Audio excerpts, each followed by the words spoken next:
अस्सलाम वालेकुम एवरीवन, कैसे हैं आप सब। आज हम अपना लास्ट टॉपिक्स कर रहे हैं जेनेटिक डिजीज़ के। इसके बाद हम इंशाल्लाह न्यूरोलॉजी को स्टार्ट करेंगे।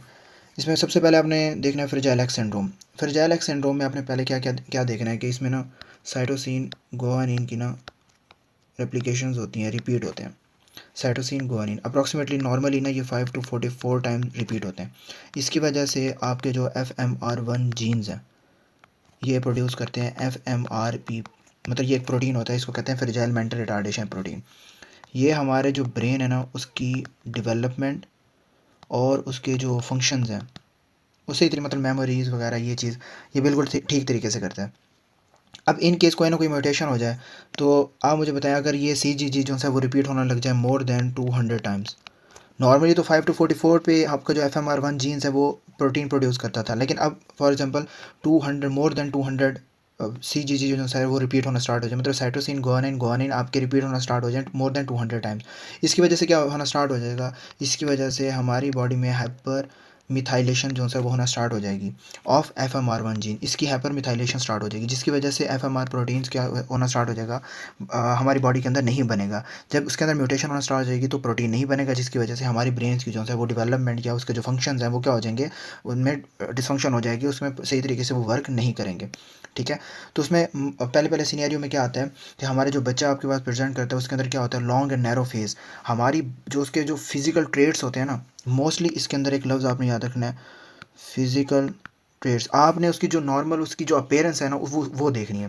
देखिए यहाँ पे क्या लिखा हुआ है, cause by defect affecting the methylation and expression of FMR, जो मैंने आपको बता दिया। डिजीज होते हैं ट्रिपल मोर देन 200 टाइम्स, आपसे साइटोसिन गुआनिन बहुत ज़्यादा रिपीट हो जाते हैं। चाइल्डहुड फीचर में कि लॉन्ग, आप जब बच्चे को देखते हो ना फ्रेजाइल एक्स सिंड्रोम के पेशेंट को, तो उसके ना जो कान है वो बड़े बड़े होते हैं, जो आपका फोरहेड है वो बिल्कुल प्रोमिनेंट नज़र आ रहा होता है, मुंह लंबा होता है उसका। ठीक है, face prominent, forehead, chin, large eyes, testicular enlargement and autistic behaviours. ये second most common genetic disease होती है विद द इंटेलेक्चुअल डिसेबिलिटीज। और फर्स्ट नंबर पे आपकी कौन सी आती है, आपकी डाउन सिंड्रोम।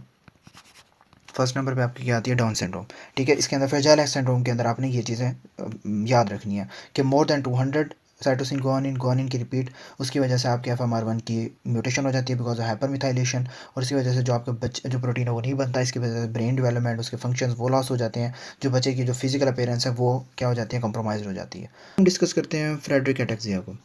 अब आपने याद रखना है कि इसके अंदर ना FXN जीन होते हैं। इनका काम क्या होता है, फ्रोटेक्सिन एक प्रोटीन होता है उसको प्रोड्यूस करते हैं। अब ये जो फ्रोटेक्सिन प्रोटीन है ना, इसका काम ये होता है कि ये माइटोकॉन्ड्रिया के अंदर आयरन की हेमोस्टेसिस का काम करता है, और उसकी वजह से हमारी एनर्जी की क्या हो जाती है, प्रोडक्शन। अब इस FXN1 जीन के ऊपर जो है ना, इसकी वजह से क्या होता है, हमारे गुआनिन और एडेनिन जो है वो रिपीट होते हैं अप्रॉक्सीमेटली लेस देन 30 टाइम। ये नॉर्मल है हेल्दी इंडिविजुअल्स में। आपके जो गुआनिन एडेनिन है, इनकी नॉर्मल हेल्दी इंडिविजुअल्स के अंदर FXN1 जीन जो हैं वो नॉर्मल उनकी रेंज होती है, जो गुआनिन एडेनिन की जो सी रिपीट्स होते हैं वो 30 टाइम्स होते हैं। ठीक है, जिसकी वजह से हमारा जो फ्रोटेक्शन प्रोटीन है प्रॉपरली वर्क कर सकता है। ठीक है, इस 30 टाइम्स। अगर इन केस हमारे जो FXN1 जीन है इसकी कोई ना कोई म्यूटेशन हो जाए, जब FXN1 जीन की म्यूटेशन होगी उसकी वजह से जो आपके गुआनिन एडेनिन है ये मोर देन 60 टाइम इनकी जो है वो ये रिपीट होना स्टार्ट हो जाएंगे। इसकी वजह से आपका जो प्रोटेक्शन प्रोटीन है ये प्रॉपरली नहीं बनेगा। जब आपका प्रोटेक्शन प्रोटीन प्रॉपर तरीके से नहीं बनेगा तो आप बताएं आपका माइटोकॉन्ड्रिया वर्क करेगा, नहीं करेगा। आयरन की हेमोस्टेसिस होगी, नहीं होगी। एनर्जी की सही तरीके से प्रोडक्शन होगी, नहीं होगी। तो इसमें क्या लिखा हुआ है आपने पढ़ना है, cause by loss of function of mutation ये protection gene trinucleotide repeat expansion of guanine and decrease expression of protection protein. Protection नहीं बनेगा और repeated expansion of guanine adenine more than 60 time याद रखना है। उसमें जो आपने पढ़ा था फ्रेजाइल एक्स सिंड्रोम में, इसके अंदर कितना होता है, मोर देन 200 टाइम्स, लेकिन उसके अंदर साइटोसिन गुआनिन होते हैं प्रेजेंट इन एडोलसेंस। अच्छा, इसके अंदर ना जो बच्चा होता है ना नॉर्मली जब आपके पास प्रेजेंट करता है ना, उसमें मोस्टली क्लिनिकल सिम्टम्स आ जाते हैं, उसमें अटैक्सिया आ जाता है, मसल वीकनेस है, डिसआर्थरी है, मतलब स्पीच डिसऑर्डर्स का मसला आ जाता है। कॉमन जो है ना एडिशनल इसके अंदर न्यूरोलॉजिकल सिम्टम्स की वजह से कार्डियोमायोपैथी भी आ जाती है, हाइपरट्रॉफिक कार्डियोमायोपैथी, जो कि प्री मेच्योर बेबीज़ के अंदर होती है। न्यूरोलॉजिकल क्या कहते हैं प्रॉब्लम्स भी आ सकती हैं। अब इसमें क्या होता है कि जब बच्चा आपका प्रेजेंट करता है, adolescence primary have neurological dysfunction लिखा हुआ है, limb gait ataxia and cardiomyopathy, ये एडिशनल फीचर है, आपने याद रखना है। Other features optic atrophy, dysphagia, dysarthria, speech problem, motor weakness, loss of destructive deafness, decrease visual activity, kyphoscoliosis या डायबिटीज मिलेटस।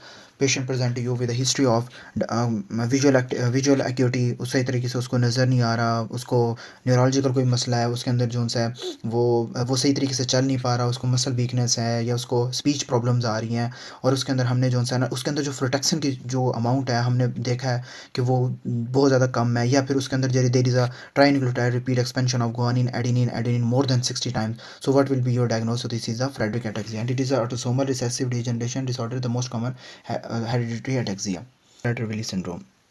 देखिए Prader-Willi syndrome में क्या होता है, ये जो एक क्रोमोसोम होता है ना 15 q11 q13, इसे क्रोमोसोम आप 15 याद रखें, क्रोमोसोम 15। इस क्रोमोसोम 15 पे ना आपके जो फादर के जीन्स होते हैं ना वो एक्ट करते हैं, मदर के एब्सेंट होते हैं, मदर के क्या होते हैं, एब्सेंट होते हैं, वो इसमें जीन्स इन्वॉल्व नहीं होते। अब क्रोमोसोम 15 पे अगर मदर के जो जीन्स हैं 2 यहाँ आ जाए और फादर के एब्सेंट हो जाए, फादर के क्या हो जाए, एब्सेंट हो जाए, उसको कहते हैं Prader-Willi सिंड्रोम। कि जो बाप के जो करेक्टरिस्टिक्स थे ना, जो बाप की तरफ से आप क्रोमोसोम 15 पे आते ही फादर के हैं, लेकिन मदर की तरफ से मदर की जो उनसे जीन्स हैं ना वो एब्सेंट होते हैं क्रोमोसोम 15 पे। लेकिन जो फादर है ना उनकी तरफ से जो 2 जीन्स होते हैं ना, हर में कॉपीज़ होती है ना, फादर की तरफ से भी मदर की तरफ से, लेकिन ऑन क्रोमोसोम 15 फादर एक्टिव होते हैं, मदर अनएक्टिव होती है।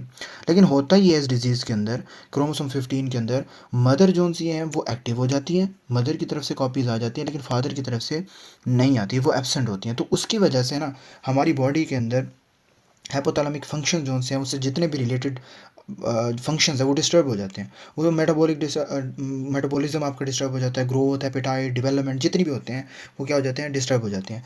अब देखो इसमें लिखा हुआ है प्रेजेंट विद हाइपोटोनिया, हाइपरफेजिया, भूख बहुत ज़्यादा लगना स्टार्ट हो जाती है, ओबेसिटी, जितना खाएगा भाई उतना मोटा होता जाएगा, हाइपोगोनाडिज्म, एलमंड शेप्ड आइज़, लो कॉग्निशन। इसका मतलब ये होता है कि आपको जो इंटेलेक्चुअल एक्टिविटी है, मतलब हमारे थिंकिंग, ये मतलब ब्रेन का जो है वो डिसऑर्डर हो जाता है, कॉन्शियस लेवल जो है वो डाउन हो जाता है, cause sleep apnoea, diabetes type 2, gastric distension and rupture, obesity related complication, जितने भी आपके हाइपोथैलेमिक के हाइपोथैलेमिक के जो फंक्शंस होते हैं ना वो क्या हो जाते हैं, डिस्टर्ब हो जाते हैं इसमें, बिकॉज ऑफ फादर के जो जीन्स यहाँ पे आने होते हैं ना, फादर की तरफ से जो करेक्टरिस्टिक्स यहाँ पे आनी होती हैं वो क्या हो जाती हैं, डिस्टर्ब हो जाती हैं।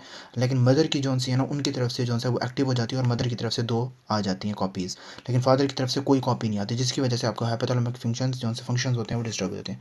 अब यहाँ पे लिखा हुआ रिलेशन ऑफ पैटर्नल, बाप की तरफ से जो है वो इम्प्रिंटिंग डिसऑर्डर पैटर्नल रिलेशन हो जाता है, जिसकी वजह से Prader-Willi सिंड्रोम हो जाता है, most common syndromic form of obesity. ठीक है, ये होता है ऑल अबाउट Prader-Willi। इसको शॉर्ट आपने ना कॉन्सेप्चुअल पढ़ लेना कि यार इसके अंदर ये होता है, ये होता है, क्रोमोसोम नंबर इस पे होता है, फादर की तरफ से कॉपीज़ नहीं आती, मदर की तरफ से कॉपीज़ आ जाती हैं। अब नेक्स्ट पढ़ते हैं क्लासिक गैलेक्टोसीमिया।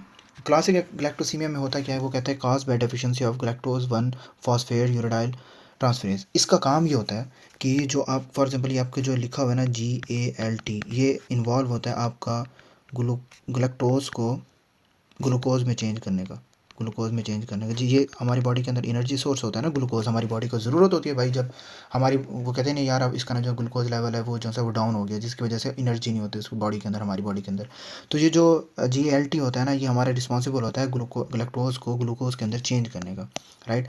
जब ये इसके अंदर चेंज होगा तब हमारी बॉडी के अंदर एनर्जी बनेगी, ग्लूकोज होगी, और ग्लूकोज हमारी जो है वो हमारे मसल्स में, हमारे मोस्टली जो है वो लीवर जो है हमारा मोस्टली फंक्शन काम करता है। अगर फॉर एग्जांपल GALT की कोई ना कोई म्यूटेशन हो जाए, ठीक है, इसके अंदर क्या हो जाए, म्यूटेशन हो जाए, तो क्या करेगा, हमारे जो ग्लूकोज होंगे वो ग्लूकोज के अंदर चेंज होंगे, नहीं होंगे, इसकी वजह से एनर्जी बनेगी, नहीं होगी। अब जब ग्लूकोज हमारी बॉडी के अंदर तो है, इसकी क्या होने लग जाएगी, अकोमुलेशन होने लग जाएगी, अकोमुलेशन ऑफ ग्लूकोज। अब हमारी बॉडी के अंदर जब ग्लूकोज की अकोमुलेशन होना स्टार्ट हो जाएगी तो उसकी वजह से क्या होगा, if not treated will present, इसमें हिपैटोमेगाली, मोस्टली हमारी बॉडी के अंदर हिपैटोमेगाली की इसमें फीचर्स देखने को मिलता है। जॉन्डिस हो सकता है, जब बच्चा आपके पास प्रेजेंट करेगा तो उसमें क्या होगा, जॉन्डिस हो सकता है, वॉमिटिंग हो सकता है, हेपेटोमेगाली हो सकता है आफ्टर फीडिंग, जो सा exclude galactose and lactose from the diet, exclude galactose और लैक्टोज जो है हमने उनको एक्सक्लूड करके बताना फ्रॉम द डाइट। क्यों, अब ग्लैक्टोज तो हमारी बॉडी के अंदर ज़्यादा है, लैक्टोज भी क्यों, वो तो ग्लूकोज के अंदर चेंज ही नहीं हो रहे, because of GALT mutation, deficiency हो रही है इस एंजाइम की, right. And late finding include cataract deposition and neurological impairment. So it is an autosomal recessive inheritance, most common and severe type of galactosemia, tested in newborn screening. In short glucose glucose में change नहीं होता because of GLT की वजह से, इसकी deficiency की वजह से, म्यूटेशन की वजह से, जिसकी वजह से हमारी बॉडी में एनर्जी नहीं होती। एनर्जी को छोड़ दें बस ग्लूकोज हमारे ग्लूकोज में चेंज नहीं होता, जिसकी वजह से ग्लूकोज की अकोमोलेशन होना स्टार्ट हो जाती है और हम हमारे लीवर के जो है वो मोस्टली हमारे लीवर को जो है वो अफेक्ट करता है। जब हमारे लीवर को अफेक्ट करता है तो मोस्टली हमारी जो जब बच्चा आपके पास प्रेजेंट करेगा तो उसके अंदर हमारे वॉमिटिंग भी होगी, जॉन्डिस भी होगा, इसके अंदर उसको फीडिंग के अंदर भी मसला आएगा, जॉन्डिस में भी मसला आएगा, इसका लीवर भी डैमेज हो जाएगा। ठीक है, so this is all about the classic lactosemia. Hereditary fructose intolerance में क्या होता है, एक जीन होता है उसका नाम होता है ALDOB जीन, बड़ा मुश्किल सा नाम है, ALDOB जीन, इसका नाम होता है एल्डोलेज बी जीन। इसके अंदर इसका काम क्या होता है, ये ना एक एंजाइम प्रोड्यूस करता है, इसका नाम होता है एल्डोलेज बी, ये एक एंजाइम है। अब जो ये एंजाइम है ना, इसका काम क्या होता है, ये ना हमारे लीवर के अंदर जो फ्रक्टोज होते हैं उनको तोड़ता है, फ्रक्टोज को तोड़ के ये चेंज कर देता है फ्रक्टोज 1 फॉस्फेट के अंदर, और ये चेंज होता है आपका ग्लूकोज के अंदर, और फिर ये आपकी बॉडी को जो है वो एनर्जी प्रोवाइड करता है। एट द एंड प्रोडक्ट क्या है, ग्लूकोज। अब देखो, हमने जैसे ऊपर पढ़ा था कि आपकी जो जीएलटी जो हमारे जो डेफिशिएंसी हो जाती है जब इसकी, तो उसकी वजह से ग्लूकोज हमारे ग्लूकोज में चेंज नहीं होता। अब देखो वहाँ पे भी लैक्टोज और ग्लूकोज को मेंशन किया गया, यहाँ पे क्या फ्रक्टोज, जितने भी ये प्रोडक्ट्स होते हैं ना ये चेंज होते हैं हमारे ग्लूकोज के अंदर, फ्रक्टोज है, लैक्टोज है। इसके अंदर जब आप देखें इसके अंदर म्यूटेशन हो जाए, अगर ALDOB जीन्स की म्यूटेशन हो जाए तो आप बताएं मुझे, एल्डोलेज बी एंजाइम बनेगा? नहीं बनेगा। आपके लीवर के अंदर वो फंक्शन करेगा? नहीं। फ्रक्टोज जो है वो हमारी बॉडी के अंदर टूटेगा? नहीं टूटेगा। जब नहीं टूटेगा तो फ्रक्टोज 1 फॉस्फेट ग्लूकोज के अंदर चेंज होगा? नहीं होगा। इसकी वजह से हमारी बॉडी को एनर्जी वाली बात सेपरेट कर दे, लेकिन यहाँ पे अकोमोलेशन होना स्टार्ट हो जाती है आपके फ्रक्टोज की, इसकी म्यूटेशन की वजह से। अब फ्रक्टोज की मेटाबॉलिज्म नहीं होगी, अब जब वो मेटाबॉलिज्म नहीं होगी तो उसकी अकोमोलेशन होना जाएगी हमारे लीवर के अंदर, लीवर की अब फ्रक्टोज जो सा होता है वो टूटता है तो ग्लूकोज में चेंज होता है, otherwise it is undigested. Fructose हमारी लीवर के अंदर क्या होता है, हमारी बॉडी के अंदर जो है अनडाइजेस्टेड होता है, जिसकी वजह से ये अफेक्ट कहाँ करता है, हमारे सेल के ऊपर, जिसकी हमारी बॉडी के अंदर अकोमोलेशन होना स्टार्ट हो जाती है। ठीक है, सो यहाँ पे क्या लिखा हुआ है, there is a deficiency of aldolase B enzyme present with hypoglycemia, jaundice, हमारे लीवर का मसला है भाई, सिरोसिस, क्यों सारे जितनी भी ये तोड़ फोड़ होती है ना हमारे लीवर के अंदर होती है, सिरोसिस, वॉमिटिंग, वही सेम फीचर्स हैं जैसे ऊपर, following consumption of fruity juice honey में also present with hepatomegaly, lactic acidosis and failure to thrive, कि उसकी जो मतलब वो कद है वगैरह है और वो जो सा हाइट वगैरह वो नहीं बढ़ती। So it is an autosomal recessive inheritance, urine dipstick will be negative. देखो इसमें ना जो क्लिनिकल आपने याद रखना है ना सिम्टम्स वाइज, पहले तो मोस्टली जो है ना वो फ्रक्टोज और हमने ना इनको जो है वो कंज्यूम नहीं करना होता। ठीक है, अब जब आप कंज्यूम कर लेते हो फ्रक्टोज को तो उसकी वजह से हमारा एब्डोमिनल पेन, वॉमिटिंग वगैरह होती है, हाइपोग्लाइसीमिया होना स्टार्ट हो जाता है, और इसके जो लॉन्ग टर्म इफेक्ट होते हैं ना वो इस लीवर डैमेज और रीनल डिसफंक्शन के होते हैं। ठीक है, तो इस वजह से हमारे जो इस जीन्स की वजह से जो सा ये म्यूटेशन की वजह से आपकी जो लीवर है इसके अंदर अफेक्ट होना स्टार्ट हो जाए, और क्रोनिक लीवर की वजह से, लीवर डैमेज की वजह से और रीनल डिसफंक्शन की वजह से हमारी ग्रोथ रिटार्डेशन भी होना स्टार्ट हो जाती है। This is the end of today's module, so thank you so much. मिलते हैं हम नेक्स्ट मॉड्यूल के अंदर, और नेक्स्ट मॉड्यूल हमारा कौन सा है, न्यूनेटोलॉजी के अंदर, वो बहुत ही मज़े का जो सा है वो मॉड्यूल है, उसको हम बहुत ही अच्छे तरीके से पढ़ेंगे। तब तक के लिए अपना बहुत सारा ख्याल रखिएगा, अल्लाह हाफिज़।